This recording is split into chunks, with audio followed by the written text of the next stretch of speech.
हे प्रभु, हे हरिराम कृष्ण जगन्नाथम प्रेमानंदे ये क्या हुआ. थंबनेल बघून तुम्हाला असंच वाटलं असेल नाही का. सांगते हो सगळी स्टोरी पुढे, तुम्ही फक्त शेवटपर्यंत व्हिडिओ बघा. तर मंडळी सध्या नाही का टिफिन वाढलेले आहेत, 5 टिफिन आहेत बाहेरचे आणि आम्ही 3 जण असं आमचं जेवण बनतंय. म्हणजे जॉईंट फॅमिलीचं जेवण बनतंय आमच्यात जवळजवळ. नमस्कार मंडळी, मी आहे रेश्मा आणि तुम्ही पाहत आहात मूड अँड फूड मराठी. तर मी आज अख्खा मसूरची भाजी, वरण, पांढरा शुभ्र भात आणि भरपूर साऱ्या चपात्या बनवल्या होत्या. तर अख्खा मसूर मी रात्रीच भिजत घातला होता. भिजत घालतानाच मी तो 2-3 वेळा धुवून घेते आणि सकाळी जेव्हा आपल्याला तो शिजवायचा आहे तेव्हासुद्धा त्याला 2-3 वेळा धुवून घेते. तर अख्खा मसूर मी एका कुकरमध्ये थोडंसं मीठ आणि पाणी घालून शिजत ठेवला. त्याच टायमिंगमध्ये सेम दुसऱ्या कुकरमध्ये मी तूर डाळ, मूग डाळ आणि आपली मसूर डाळ जी असते ती घेतलेली आहे आणि टोमॅटो घालून छान अशी शिजायला दोन्हीही ठेवलेलं आहे. तोपर्यंत मी कांदा आणि टोमॅटो चिरायला घेतला. आता मी मागच्या वेळेलासुद्धा सांगितलं होतं की आता जेवण बऱ्याच क्वांटिटीमध्ये बनवायला लागतं, त्याच्यामुळं कांदा टोमॅटो भरपूर प्रमाणात चिरावे लागतात. म्हणून मी इथं माझ्या नेबरचं जे चॉपर आहे, म्हणजे तो धागा ओढायचं जे चॉपर असते ते घेऊन आले होते आणि ते तुटलं. मी हे माझ्या शॉर्ट्समध्ये सांगितलेलं होतं. तर हे बघा, पहिल्याच ह्याच्यात ते तुटलं, म्हणजे त्याचा धागा ऑलरेडी घाईला आला होता आणि मी एकदा दोनदा त्याला खेचलं तर ते तुटलं. तर मग आता एवढा कांदा आणि टोमॅटो कुठं चिरत बसू, पीठसुद्धा मळायचं होतं चपातीसाठी. तर मी सरळ मिक्सरच्या भांड्याला लावला आणि कांदा आणि टोमॅटोची प्युरी करून घेतली. इथं मी कास्ट आयर्नची कढई ठेवलेली आहे, त्याच्यामध्ये भरपूर सारं तेल घातलं, त्याच्यामध्ये जिरं घातलं, कढीपत्ता घातला, पहिल्यांदा कांद्याची प्युरी घातली, मीठ घालून कांदा चांगला भाजून घेतला. नंतर कांदा थोडासा भाजल्यानंतर याच्यामध्ये घातलेला आहे टोमॅटोची प्युरी. टोमॅटोची प्युरी मी जी आहे ती ओबडधोबड केलेली आहे आणि म्हणजे कांद्याची आणि टोमॅटोची दोन्हीही प्युरी मी ओबडधोबड केलेली आहे, म्हणजे थोडंसं असं चिरल्यासारखं वाटावं यासाठी. कांदा आणि टोमॅटो शिजेपर्यंत इकडे मी वरणाला फोडणी दिलेली आहे. हा कुकर माझा नाही का काही कामाचा नाही आहे, म्हणजे त्याचं झाकण जे आहे ते खराब झालेलं आहे, म्हणून मी त्याच्यामध्ये तेल घातलं. म्हणजे असाच कुकर मी यूज करते झाकण न लावता. तर त्याच्यामध्ये तेल घातलं, राई जिरं कढीपत्ता घातला, लसूण घातला ठिचलेला, हिंग घातलं, मीठ घातलं, हळद घातली आणि शिजवून घेतलेली डाळ घातली, कोथिंबीर घातली आणि छान उकळी आणायला ठेवून दिलं. तर वरणाला फोडणी देऊन झालेली आहे. बघू शकता इकडं कांदा आणि टोमॅटोसुद्धा चांगलं शिजलेलं आहे. तर आता याच्यामध्ये आपण जगभरातले मसाले घालूया. तर इथं मी नाही का 5 ते 6 चमचे घाटी मसाला घातलेला आहे. तुम्ही कुठलाही घरगुती मसाला घालू शकता किंवा लाल मिरची पावडर जी असते ती घालू शकता. नंतर मी किचन किंग मसाला घातलेला आहे, धने पावडर, गरम मसाला, हळद घातलेली आहे. सगळं मस्त मिक्स करून घेतलं, थोडंसं परतूनसुद्धा घेतलं. नंतर याच्यामध्ये शिजवून घेतलेला अख्खा मसूर घातलेला आहे. अख्खा मसूर मी थोडासा जास्त होईल म्हणून मग थोडासा बाजूला ठेवला फ्रीजमध्ये काढून. नंतर चांगलं मिक्स करून झाल्यानंतर याच्यामध्ये कोथिंबीर घातली आणि चांगलं शिजवून घेतलं. बघू शकता इकडं अख्खा मसूर आपला शिजतोय, तोपर्यंत इकडं वरणालासुद्धा उकळी आलेली आहे. वरण आणि अख्खा मसूर तयार आहे. अख्खा मसूर मी दुसऱ्या भांड्यात काढून घेतला आणि आता आपण भात ठेवूया. तर जो डाळीचा कुकर होता त्याच्यामध्येच मी भात शिजायला ठेवलेला आहे आणि पहिल्यांदा 2 डब्यांचं पीठ मी जे आहे ते मळून घेतलेलं आहे. कारण नाही का मी मगाशीच सांगितलं की 5 डबे आहेत सध्या आणि त्यातले 2 डबे जे आहेत ते मला लवकर द्यायचे आहेत, 9:30 ते 10च्या दरम्यान. त्याच्यामुळं मग मी त्या 2 डब्यांचे चपातीचं जे पीठ आहे ते आधी मळून घेतलं आणि राहिलेल्या चपात्यांचं पीठ जे आहे ते पिल्लूला स्कूलमधून आल्यानंतर मळून मग चपात्या त्याच्या बनवल्या आहेत. कारण ते डबे जे आहेत ते 12:30 ते 1च्या दरम्यानचे आहेत. मग मी पहिल्यांदा ह्या 2 डब्यांची पिठं मळून घेतली, चपात्या लाटून घेतल्या, डबे भरून दिलेसुद्धा आणि पिल्लूला आणायला गेले स्कूलमध्ये, असं झालेलं आहे. तर आता मी इथं चपात्या दाखवलेल्या आहेत 2-3, कारण बऱ्याच लोकांना माझ्या चपात्या आवडतात, अशा छान दिसतात, बघितल्या खाव्या वाटतात, म्हणून म्हटलं 2-3 दाखवूया. तर चपात्या झालेल्या आहेत. इथं आपला अख्खा मसूर जो आहे तो सुद्धा तयार आहे. आता ग्रेव्ही घातल्यामुळं थोडंसं त्याच्यामध्ये कांदा किंवा टोमॅटो दिसत नाही आहे, पण भाजी 1 नंबर झालेली. म्हणजे त्या दिवशी मला जवळजवळ सगळ्यांनीच सांगितलं की ताई अख्खा मसूर खूप छान झालेला म्हणून. तर 1 डबा आपल्याला आलेला आहे.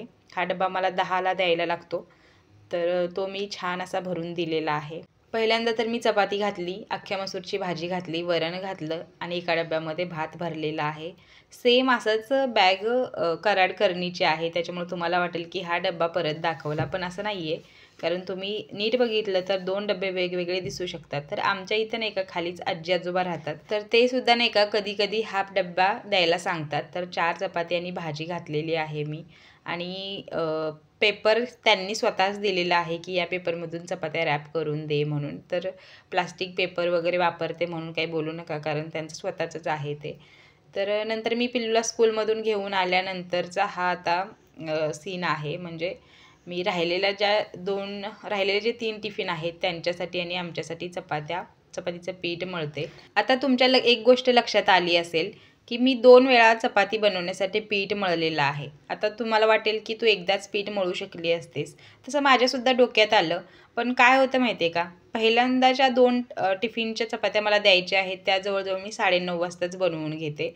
आणि दुसऱ्या टिफिनच्या आहेत त्या मी जवळजवळ 12:15 12:30च्या दरम्यान लाटायला चालू करते. म्हणजे 1 ते 1:15 पर्यंत टिफिन न्यायला कस्टमर येतात.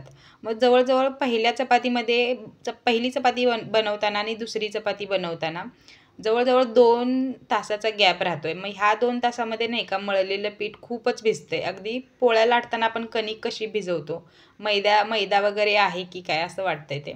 आणि ते पातळ झाल्यामुळं चपात्या चिकटतायत किंवा त्या पोळपाटाला लाटण्याला असं चिकटतायत किंवा लाटता येत नाहीत व्यवस्थित. त्याच्यामुळं मग मी 2 वेळा पीठ मळायचं ठरवलं आणि हे मला तरी योग्य वाटतंय. कारण पीठ जवळजवळ 15 ते 20 मिनटंच भिजवायचं असतं. 1.5-2 तास म्हणजे खूप वेळ होतोय आणि त्या वेळामध्ये चपात्याचं पीठ जे आहे, कणिक जी आपली ती खूपच भिजते आणि चपाती लाटायला खूप अवघड जातं. तर मी इथं सकाळी 9:30 वाजता चपात्या बनवून घेतल्या. ते 2 डब्बे दिलेसुद्धा. पिल्लूला स्कूलमधून घेऊन आल्यानंतर मी ह्या चपात्या लाटायला चालू केलेल्या आहेत. तर मंडळी, तुम्हाला एक गुड न्यूज द्यायची आहे. आपण दुसरं एक चॅनेल चालू केलेलं आहे आणि त्या चॅनेलचं नाव आहे बी ओरिजिनल.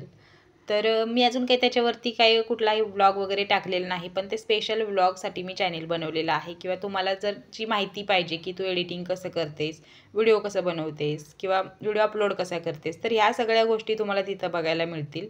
अजून काही मी व्हिडिओ बनवलेला नाही आहे, पण चॅनल चालू करून ठेवले. त्याची लिंक मी कम्युनिटीमध्ये देते, तर तिथे जाऊन नक्की त्या चॅनेललासुद्धा सबस्क्राईब करा. आणि जशा मला इकडे सपोर्ट करताय ना, तसाच तिकडेसुद्धा सपोर्ट करा.